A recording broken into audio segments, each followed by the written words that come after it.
मुसलमानों के लिए अल्लाह का हुक्म है कि अगर मुसलमान से कोई भी गैर मुसलमान या कोई मुसलमान यानी कोई इंसान अगर उससे बदतमीजी से बात करे, गाली दे, तो उसको गाली नहीं देना, बदतमीजी नहीं करनी, उसको इतने अच्छे तरीके से उस जवाब देना है कि वो दोस्त बन जाए। इसीलिए हम कहते हैं इस्लाम लड़ाई का मजहब नहीं है, इस्लाम बदले का मजहब नहीं है, इस्लाम दिल जीतने का मजहब है। रसूलुल्लाह ने फरमाया, जब जन्नती जन्नत में चले जाएंगे और जहन्नमी जहन्नम में चले जाएंगे तो अल्लाह ताला फरमाएगा, जिसके दिल में राई के दाने के बराबर भी ईमान हो उसे भी जहन्नम से निकाल लो। चुनांचे उन लोगों को भी निकाल लिया जाएगा जिनकी यह हालत होगी कि वह जल कर काले सियाह हो गए होंगे। उसके बाद उनको नहरे हयात में डाला जाएगा तो इस तरह निकल आएंगे जैसे दाना सैलाब के कड़े में खाद और पानी मिलने की वजह से उग आता है। सुभान अल्लाह, खुदा उस इंसान का चेहरा रोशन करे जो इस बात को दूसरों को भी शेयर करे। तो फिलिस्तीन की हालत दिन ब दिन बिगड़ते जा रही है और सभी मुस्लिम कंट्री खामोश बैठी है, कोई भी कुछ नहीं कर रहा है, सबके सब सिर्फ तमाशा देख रहे हैं। मेरे सभी मुसलमान भाइयों, ये बात याद रखना कि अल्लाह देख रहा है कि सभी मुसलमान खामोश बैठे हैं, लेकिन बहुत सारे लोग ये कह रहे हैं कि हम क्या कर सकते हैं। तो मैं आपको एक बहुत ही पावरफुल दुआ बताता हूँ, अल्लाहुम्मा इन्नाहुम मगलूबुना फंतासिर लाहुम, जिसका तर्जुमा है, या अल्लाह वो लोग मजबूर है तो उनकी मदद करिए। ये एक बहुत ही पावरफुल दुआ है जिसको हम लोग फिलिस्तीन के लिए पढ़ सकते हैं। तो आप सभी लोग से मेरी ये गुजारिश है कि कम से कम इस वीडियो को आप लोग 10 लोगों को शेयर करें, जिससे सभी मुसलमान ज्यादा से ज्यादा इस दुआ को पढ़े। जज़ाक अल्लाहु खैर। देखिए, नमाज पढ़ रहा है आदमी सीधा में और पुलिस वाला कैसे उसको लात मार दिया, देख सकते हैं। ये गलत क्या या सही, आप लोग कमेंट में जरूर बताएं और वीडियो को ज्यादा से ज्यादा शेयर करें। कौन है ये लोग, कहाँ से आते हैं, जो कि इस पुलिस वाला का सस्पेंड होना चाहिए। इस वीडियो मुसलमान नहीं समझे ज्ञान कुरान का, इस नाम से मार्केट में एक नई कुरान आई है। इसको एक नॉन मुस्लिम ने लिखा है जिसका नाम संत रामपाल है। इस किताब को कुरान का हिंदी तर्जुमा बताकर बहुत बड़े पैमाने पर बेचा जा रहा है। इस किताब में कुरान का बिल्कुल गलत तर्जुमा किया गया है और माजल्लाह अल्लाह पाक को कबीर बताया गया है, और इसको पढ़कर कई मुसलमान बहक भी रहे हैं, जैसे ये शहजाद खान। ये तो इस किताब का जोर शोर से प्रचार कर रहा है और भी ज्यादा मुसलमान को इस जाहिलियत की तरफ ला रहा है, और YouTube पर फ्री में इसकी ऑडियो बुक अपलोड की गई है अल कबीर इस्लामिक नाम के YouTube चैनल पर, ताकि मुसलमान उसे सुने और शहजाद जैसे इनको और मुसलमान मिले। इस वीडियो को हर मुसलमान तक पहुंचाना अब आपकी जिम्मेदारी है। बिल्कुल वैसा वक्त आ चुका है जैसा मेरे नबी ने 1400 साल पहले अपनी एक हदीस में बताया था कि ऐ मुसलमानों, एक ऐसा वक्त आएगा जब तुम्हारा हाल समुंदर के ऊपर के झाग की तरह हो जाएगा। मेरे नबी की ये बात सुनकर सहाबा काफी हैरान हुए और नबी से पूछा कि या रसूल अल्लाह, क्या उस वक्त हमारी तादाद कम हो जाएगी?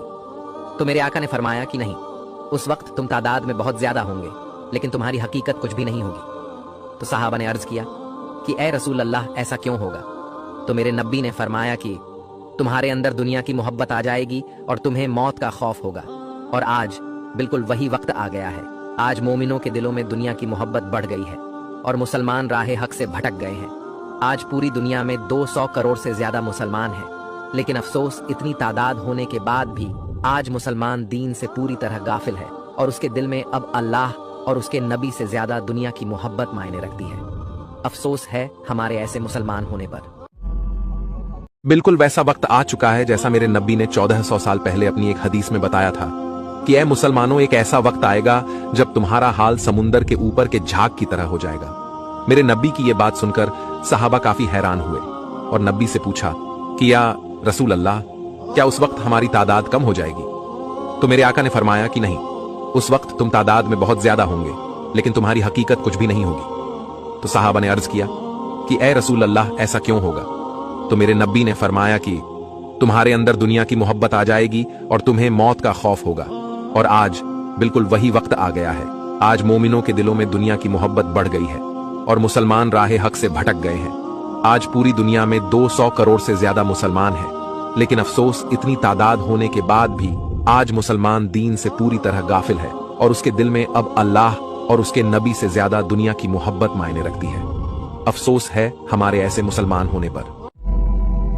पूरी दुनिया के वो 10 देश जहां पर सबसे ज्यादा मस्जिदें हैं, उनमें से 10वें नंबर पर नाम आता है यमन का, जहां पर 50,000 मस्जिदें हैं। नंबर 9 पर नाम आता है मोरक्को, जहां पर 51,000 मस्जिदें हैं। नंबर 8 पर नाम आता है ईरान का, जहां पर तकरीबन 58,000 मस्जिदें हैं। 7वें नंबर पर नाम आता है तुर्की का, जहां तकरीबन 82,000 मस्जिदें हैं। 6ठे नंबर पर नाम आता है सऊदी अरब का, जहां तकरीबन 1 लाख मस्जिदें हैं। 5वें नंबर पर नाम आता है मिस्र का, जहां तकरीबन 1,08,000 मस्जिदें हैं। 6वें नंबर पर नाम आता है पाकिस्तान का, जहां तकरीबन 1,20,000 मस्जिदें हैं। 3रे नंबर पर नाम आता है बांग्लादेश का, जहां तकरीबन 2,50,000 मस्जिदें हैं। और दूसरे नंबर पर नाम आता है इंडिया का, जहां तकरीबन 3 लाख मस्जिदें हैं। और पहले नंबर पर नाम आता है इंडोनेशिया का, जहां तकरीबन 8 लाख मस्जिदें मौजूद हैं। दोस्तों, वीडियो को आगे भी शेयर करें। दोस्तों, क्या होगा अगर कयामत वाले दिन फलस्तीन के मुसलमानों ने अल्लाह से सवाल कर लिया कि या अल्लाह, हम पर जुल्म हो रहे थे, हम पर बम गिराए जा रहे थे और ये मुसलमान चुपचाप देख रहे थे, अय्याशियों में डूबे हुए थे, तो अल्लाह के सामने आप क्या जवाब देंगे?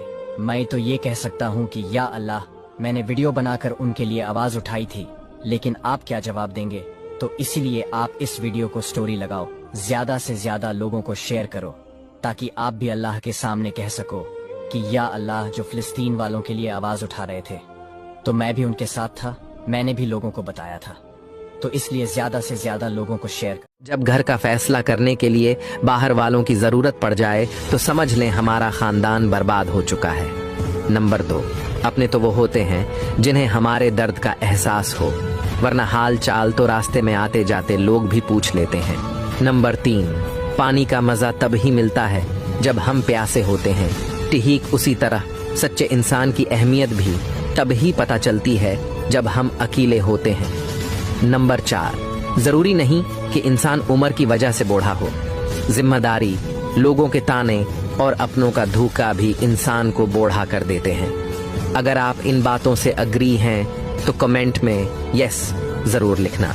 पहले बाबरी मस्जिद, फिर मथुरा की शाही ईदगाह मस्जिद और वाराणसी की ज्ञानवापी मस्जिद के बाद अब इनकी नजर है दिल्ली की सुनहरी बाग मस्जिद पर। 150 साल पहले मुगलों के दौर में रोशन उद्दौला ने इस मस्जिद की तामीर की थी। ये मस्जिद दिल्ली के चांदनी चौक में लोकेटेड है। अब न्यू दिल्ली म्युनिसिपल कॉरपोरेशन ने मस्जिद के ट्रस्ट को एक नोटिस दिया है और कहा है ये मस्जिद उनके ट्रैफिक के बीच आ रही है, इसीलिए इस मस्जिद को वहाँ से हटाना पड़ेगा। लेकिन ये बात सिर्फ ट्रैफिक की नहीं है, ये सिर्फ मुसलमानों को टारगेट करने का जरिया है। अगर आप ये वीडियो देख रहे हैं तो इसे बिल्कुल भी इग्नोर ना करें, क्योंकि गवर्नमेंट ने हमसे राय मांगी है इस मामले पर और उसके लिए ये ईमेल जारी किया है। अब आपकी जिम्मेदारी है इस ईमेल पर अपनी बात रखना, और जो लोग नहीं लिख सकते आप इस पेज का स्क्रीनशॉट लेकर कॉपी पेस्ट कर सकते हैं और अपनी बात रख सकते हैं, और इस वीडियो को वायरल करना आपकी जिम्मेदारी है। उम्मीद करते हैं आप लोग ईमेल के जरिए उन्हें कड़ी चुनौती देंगे।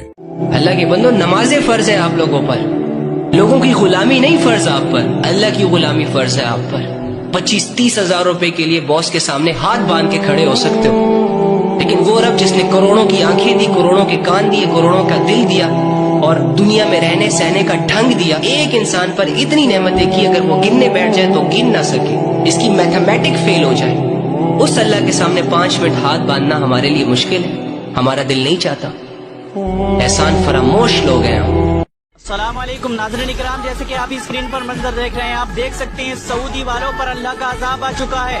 ये बहुत नाच रहे थे, हुजूर सल्लल्लाहु अलैहि वसल्लम के रोजे के आगे गाड़ियां चला रहे थे, शराब के कारखाने ओपन हो रहे थे।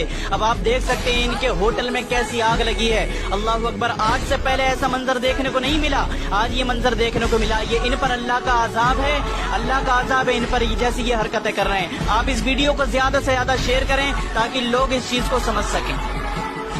हमारे नबी की 5 सुन्नत जो हर एक मुसलमान को मालूम होना चाहिए। नंबर 1, वजू का बचा हुआ पानी खड़े होकर पीना। नंबर 2, दाएं करवट पर सोना। नंबर 3, अपनी बीवियों को सलाम करना। नंबर 4, मांगने वालों को नरमी से जवाब देना। नंबर 5, मेहमान के साथ थोड़ी दूर साथ चलना। काश कोई हमारे नबी की बातें भी दूसरों तक पहुँचाने वाला होता।